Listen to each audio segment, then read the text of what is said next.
Hello, hello, welcome back. Good morning, good afternoon, good evening. Welcome back. We're going to be reading How to Work with Angels, written by Elizabeth Clare Prophet.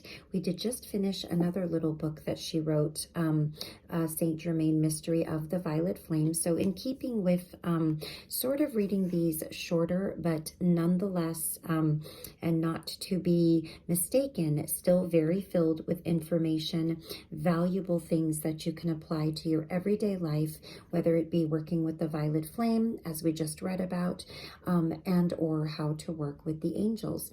So if this resonates with you and you are interested in learning how to work with these beautiful beings of light that were gifted to us just exactly to assist us, that's the reason that they exist. Please join me on this journey of reading about how to work with the angels, and hopefully you can maybe apply some things that you learn to your everyday life so that the beautiful angels can assist you. So let's go ahead and get started. Okay, my relationship with angels. While water skiing on the Navesink River in New Jersey when I was 18, I had one of my early experiences with angels. It was a beautiful day and I was headed out toward the ocean. Suddenly I realized that I had entered another dimension. I could see not thousands but millions of angels. I saw that they were my friends, brothers and sisters, spiritual companions. I also realized that I had a calling from God and that I would be shown what to do in order to fulfill it. And I knew that I would never be alone because the angels would always be with me. That vision stayed with me through my college years as I searched for greater contact with the angels and other beings of light. In 1961, I met Mark Prophet, who would become both my teacher and my husband. Mark was able to receive inspired revelations from the angels and from other spiritual beings known as ascended masters. I realized it was also my calling to receive these revelations, which are called dictations. Mark passed on in 1973, and I have continued his work through the Summit Lighthouse, the spiritual organization he founded. Between us, we have taken thousands of dictations, which are the source of the angel quotations and many of the prayers in this book. During years of communing with the angels, I have developed a personal relationship with them. They are always near. They whisper words of warning, guidance, and encouragement. I know that Archangel Michael and his blue flame angels have saved me and my family from serious harm dozens of times. And my angel secretaries even help me to organize my days. In the following pages, you will learn how you can develop your relationship with the angels or expand the contact you already have with them. The angels want to be a part of your life. They are ready to help you solve problems, big and small, and bring you closer to your higher self, your real self, or spiritual self. Just follow the steps outlined here and the angels will take charge. You may not see them as they fly thick and fast about your business, but you will see the results as they respond. And then it is signed Elizabeth Clare Prophet. And there's a note down at the bottom. It says, all the stories in this book are real. Some names, however, have been changed at the individual's request. So how to work with angels, a 10-step plan. Everyone has heard angel stories. Angels pull people back from the edges of cliffs and out of the paths of oncoming trains. They warn people to avoid dangerous situations. They guide those facing tough decisions. They comfort, enlighten, and heal. But how can you get the angels to help you? You're about to learn how to develop a relationship with the angels so that when you call, they answer. You'll read how people have used specific techniques to receive angelic guidance and inspiration, and how the angels go to work for them, handling everything from the mundane details of life to miracle cures to highway rescues. Take Alex, who lost control of his car on an icy road. As he slid toward a precipice, he called to Archangel Michael. His car immediately moved back into the middle of the road, almost as if it had been pushed by hand. Then there was Verlene, who got angelic assistance when she went blank while taking a test. The first thing to consider is, what are angels and why do they answer our prayers? Angels are to God what sunbeams are to the sun. God created the angels to serve and minister to us. Answering our prayers is their reason for being. Although we live in the material world, we have a special link to God through his angels. And we each have a part of God, a divine spark within us that allows us to ask the angels for help and to expect results. As long as what you are asking them to do is positive and will not hurt others or interfere with your life plan, the angels will answer your call. Not only can you ask them to help you personally, but you can also direct them, even command them, to perform larger tasks, like stopping crime and saving children from violence and drugs. The angels are literally waiting for you to give them assignments, for there is one rule they seldom break. They don't interfere in our world unless we ask them to. Keep that in mind as you study this 10-point plan for getting the angels to work for you. Step 1. Make room in your life for angels. The angels live in the world of spirit, the heaven world, and we live in the world of matter. Angels naturally gravitate toward their home. So if you want the angels to feel comfortable with you, you need to make your world, your thoughts, feelings, and surroundings more like theirs. To paraphrase the Epistle of James, draw near to the angels and they will draw near to you. The angels are comfortable with thoughts of peace and love, not with irritation and aggression. You may not be able to put out of your mind the rude driver who cut in front of you on your way home, but you can free yourself from the irritation, starting by communing with the angels for just a few minutes a day. First, separate yourself from distractions. Turn off the radio and the TV. Go into a room by yourself or to your favorite spot in nature. Imagine an angel in your mind. If you have a favorite angel, it helps to have a picture nearby. And commune with the angels. Simply talk to the angels about your problems. Talk as if you were talking to your best friend. And then listen. Be silent and wait for the thoughts that the angels will put into your mind. You may want to use some of the techniques in this book to increase the flow of positive energy from the angels. Before long, your relationship with the angels will turn into an upward spiral. The angels will help you to feel more positive, and feeling positive will bring you closer to the angels. Step 2, pray aloud. The angels have answered many an unspoken prayer or intense wish of the heart. You don't have to speak in order to get their attention, especially if you're in a place where it would be awkward, like in a business meeting or on the subway. But you will get a more powerful response when you speak to them out loud. There is power in your voice, the power to create or to destroy. God used this power when he said, "Let there be light." By using your gift of speech, you can create changes in your life. Spoken prayer comes in different forms. Songs and hymns, which have traditionally been used to summon the angels. Structured prayer, like the Our Father, and unstructured prayer, in which you speak the deepest longings of your soul. You can combine all of these with decrees and fiats, the new prayer forms you will learn about in this book. Sorry, I read that wrong. You can combine all of these with the decrees and fiats, the new prayer forms you will learn about in this book. So those are two different types of prayer forms, which we actually did touch on a bit in, actually a lot in the Violet Flame book that I just read. But you're going to learn more about it in this if you didn't catch those. Decrees allow man and God to work together for constructive change. They are spoken prayers that enable you to direct God's energy into the world. Fiats are short, powerful affirmations like, Archangel Michael, help me, help me, help me, which are effective in summoning angelic help. Speak your decrees and fiats out loud in a strong, firm voice. Speak them at home before your altar, on the way to the bus stop, in the car, in the mountains, and most especially in an emergency.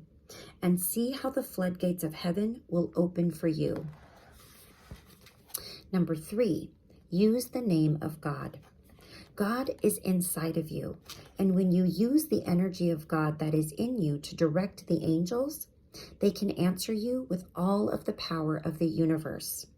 When God spoke to Moses out of the burning bush, he revealed both his name, I am that I am, and the true nature of man. You are the bush, and the fire is your divine spark, God's fire that he gives to you as his son or daughter. It is the power to create in God's name and to command the angels. Jesus used God's name when he said, I am the resurrection and the life.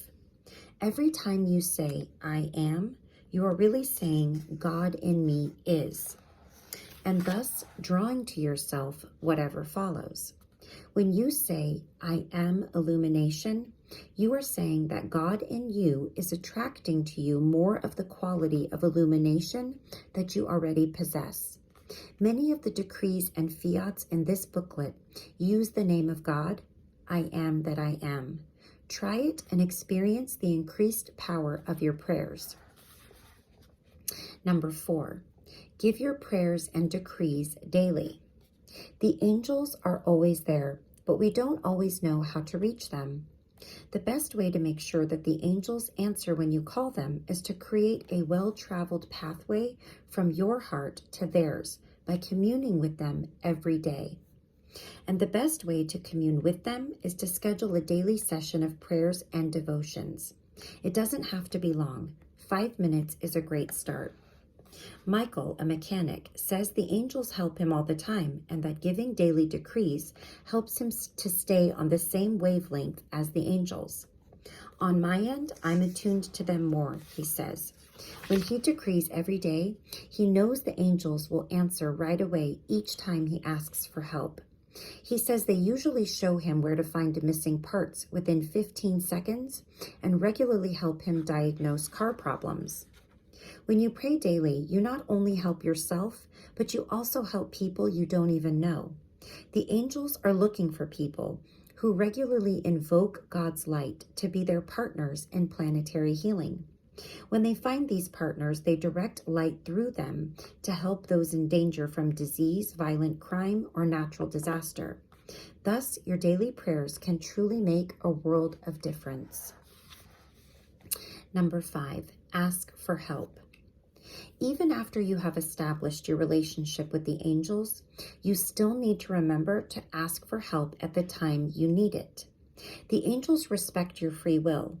On rare occasions, they will intercede with your speaking without your speaking up, but most of the time, they politely wait to be called. Michael, the mechanic, says that he sometimes struggles over a problem for a long time before he finally remembers to call for help. It often helps when he is trying to screw in a bolt in a place he can't see. It often happens when he is trying to screw in a bolt in a place he can't see. I can spend 15 minutes trying, and then I'll say, angels, please help me to do this. And boom, the thing starts, he says. Number 6, repeat decrees and prayers. Prayers and decrees are more powerful when you repeat them. Many Protestants avoid saying prayers more than once, seeing it as the vain repetition that Jesus advised against in Matthew chapter 6, verse 7. After all, they say, why should I have to ask God for something more than one time? However, the Catholic and the Eastern Orthodox churches practice repetition of the Our Father, Hail Mary, and other prayers. Jewish mystics repeated the names of God. For some mystics, repetition truly becomes prayer without ceasing. The reason it is more effective to repeat a prayer is that each time you say it, you are giving more light energy to God and the angels. The angels can use that energy as a seed, adding more light energy as they go about answering your request. So choose a group of prayers and decrees, then give them every day until the angels respond. Number 7, send your prayer to the right address. If you want your pipes fixed, you call a plumber. If you want to be rescued from a mugger, you call to the angels of protection. If you want a relationship fixed, you call to the angels of love. Angels have different jobs, and they use energies of different frequencies, corresponding to different colors, to accomplish those jobs. In the following pages, you will meet 7 kinds of angels, along with the 7 archangels who supervise them. You will also learn which angels to call to for which tasks. The idea of 7 archangels isn't new. Neither is the association of angels with colors or with spiritual fire. As early as the 3rd century BC, Jews wrote about 7 archangels, and they believed that the angels were surrounded by spiritual flames and appeared in a variety of colors. You can become more closely connected with the angels when you call to the archangel, whose angels specialize in handling what you want done. Number 8, be specific. Angels answer your calls with precision, and they take pride in doing so. The more specific the request, the more specific the answer will be. As long as you are living your life in harmony with the universal source and devoting your energy to helping others, the angelic hosts will help you with the smallest details of your life.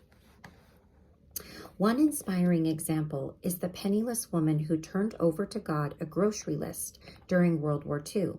She asked God specifically for the exact items she needed for her family's weekend meals. Within a few hours, a man knocked on her door, carrying a basket with everything she had asked for, right down to the veal, potatoes, and pastry flour. Here is how another woman worked with the angels to draw to herself the kind of truck she wanted. Danette was looking for a used Toyota 4Runner, but knew that she couldn't afford the steep prices they were selling for, so she decided to leave it to the angels. She wrote down the year, make, model, engine size, price range, mileage, and type of rims and tires that she wanted. She also listed that she wanted a mechanically sound car with power steering, power brakes, power windows, power locks, air conditioning, and cruise control. She cut out a picture of the kind of truck she was looking for and carried it around in her wallet. Every day she gave decrees and fiats to the angels for 15 to 45 minutes while looking at her list and the picture. After weeks of scanning the classifieds, that's the newspaper if you guys don't know what the classifieds are, if I have some younger people on here, Danette was a little concerned but didn't give up. I knew the angels were working on it. I wouldn't settle for less, she said.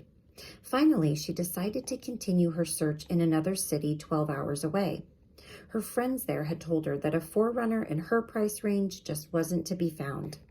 But when she looked in the paper, there it was. A 1990 Toyota 4Runner for $3,000 less than any other I had seen, she said. The owner had just placed the ad that day, and the car fit every one of her specifications, right down to the cruise control. Her bank approved the loan, and she drove home in her new 4Runner, thanking the angels all the way. The more detailed your requests, the more satisfied you will be with the results. Number 9, visualize what you want to happen. You can increase the power of your prayer by maintaining a strong mental picture of what you want to have happen. In addition, visualize brilliant light surrounding the problem or situation. Sometimes concentrating on a picture, as Danette did, can help too. Here is another example of how visualization works. A group of students were driving home after attending a spiritual seminar when their car began to overheat. Since none of them had any extra money to spend on car repairs, they decided to ask the angels for help. Each time the needle started creeping up hotter and hotter, I would make fury calls to the angels, said Kevin, the driver. I told the people in the car to hold the visualization of snow, of crystal clear cold mountain streams and ice all around the whole engine. Then we would watch the needle immediately go right back down as the temperature dropped to normal. The group made it home safely thanks to the angels and an effective visualization technique. Of course, it is better to combine angelic assistance with professional help when possible. And number 10, expect to be surprised. The question occurs to just about anyone who has ever thought about angels. Why do the angels answer some prayers and not others? Why does one person pray for 10 years without getting what he wants, while another gets it immediately? Why are some houses destroyed by a fire or a flood, while others are left untouched? Surely the angels hear everyone's prayers. One reason is that the angels' ability to respond to our prayers is based upon the cumulative effects of our past actions, our good and bad deeds from this and previous lifetimes, also known as karma. The angels are neither genies nor Santa Claus. They must play by the rules of karma. When we pray and give devotion to the angels, they can sometimes eliminate the effects of karma, but often they can only reduce them. The angels hear all of our prayers, but in order for your requests to be granted, they must fulfill 3 conditions. Number 1, they may not interfere with God's plan for your soul or with your karma. Number 2, they must not be harmful to you or anyone else. Number 3, the timing must be right. You could pray for years to win the lottery and not win, but you might get something you didn't expect, like a higher paying job that leads you in new directions. Perhaps the angels couldn't answer your prayer to win the lottery because your soul needs to learn the lesson of earning a living, but they did answer in the way that was best for you. If you follow the steps in this booklet and still find that you don't get an answer, the angels may be trying to tell you something. It might be time to revise your prayer and try again. Keep praying and know that the angels will give you the best answer that they can based on your soul's needs. And we will learn a little bit more about this in A Call is Answered on page 34. Prayer always bears fruit. You just have to know where to look. Okay, so that concludes the introduction and going over the 10 steps in working with the angels. So now we're going to go into much more detail about all of that, learning about the angels as well, going over some prayers and fiats and decrees. And just there's a lot of information packed into this quick, easy little read, which I absolutely love because there's not much of it, but what is in here is to the point, it counts, and it can absolutely make a difference in your life if you allow it, if you desire it, and if you follow the steps that that Elizabeth Clare Prophet is recommending. So hopefully you will gain something from the little bit of information that I shared from you. We'll read a little bit more in the next video. So until next time, please take care of yourself and all of those around you. Have a wonderful rest of your day, your morning, your evening. I will see you in the next video. And if you feel so inclined, please like, comment, subscribe. I would really appreciate that.